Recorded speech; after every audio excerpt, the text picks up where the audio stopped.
Tamron, terdakwa kasus dugaan korupsi pengelolaan timah yang merugikan negara sebanyak 300 triliun rupiah, mengungkapkan cerita yang menarik perhatian soal telepon dari terdakwa Harvey Muiz. Tamron mengaku diminta Harvey untuk menyetorkan uang yang disebut sebagai dana Corporate Social Responsibility, CSR. Dari Pak Harvey menyampaikan dari kerjasama kita ini ada dana untuk bantuan dana CSR. Jadi yang perlu kita bantu dana CSR yang dikumpulkan oleh Pak Harvey, kata Tamron di Pengadilan Tipikor Jakarta Pusat, Rabu, 16 Oktober 2024. Apakah Anda penasaran dengan apa yang terjadi kemudian? Bagaimana Tamron mengaku sepakat memberikan dana CSR terkait pengolahan timah ke Harvey senilai $500 Amerika per ton SN pada 2018 hingga 2019?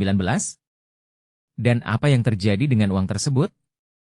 Dalam sidang ini, Tamron bersaksi untuk terdakwa Helena Lim, Mohtar Riza Pahlevi Tabrani selaku mantan Direktur Utama PT Timah Tbk 2016 hingga 2021.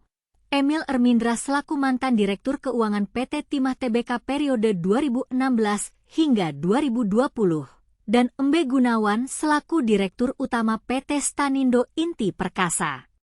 Tamron mengungkap soal aliran uang 124,2 miliar rupiah ke Harvey Muiz lewat orang kepercayaan Harvey dan Crazy Rich Helena Lim. Bagaimana Tamron mengaku memberikan uang 2,2 miliar rupiah untuk dana CSR yang diminta Harvey Muiz? Dia memberikan uang itu kepada utusan Harvey, Adam Marcos, yang datang ke kantornya. Yang Adam Marcos pernah datang ke tempat saya bilang ada bantuan dana CSR, kalau nggak salah nilainya 2,2 miliar rupiah. Itu sudah saya siapin di kantor saya. Uangnya untuk bantuan dana itu ditunjukin ke Adam, mau diambil, tetapi saya nggak tahu. Mungkin Adam nggak bisa bawa uang itu.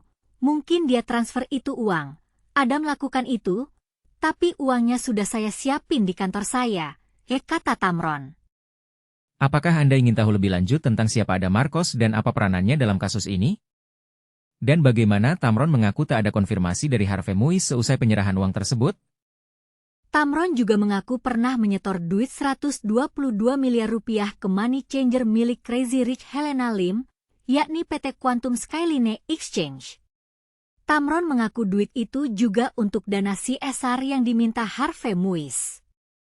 Berapa total yang sudah dikirimkan melalui PT Quantum Skyline Exchange dari CV Venus untuk Pak Harvey? Tanya jaksa. Secara total saya tidak menghitung karena kan bukan sekali pengirimannya Pak ya, jadi step by step. Setiap ada pelogaman hasil produksi kita comit mau kasih uang CSR tapi saya comit uang CSR itu, saya bilang saya akan bantu untuk dana CSR sebesar $500 Amerika per ton. Itu yang saya lakukan Pak, jawab Tamron. Apakah Anda penasaran dengan bagaimana Tamron mengaku tak ada pemberitahuan dari Harvey terkait pemanfaatan dana CSR tersebut?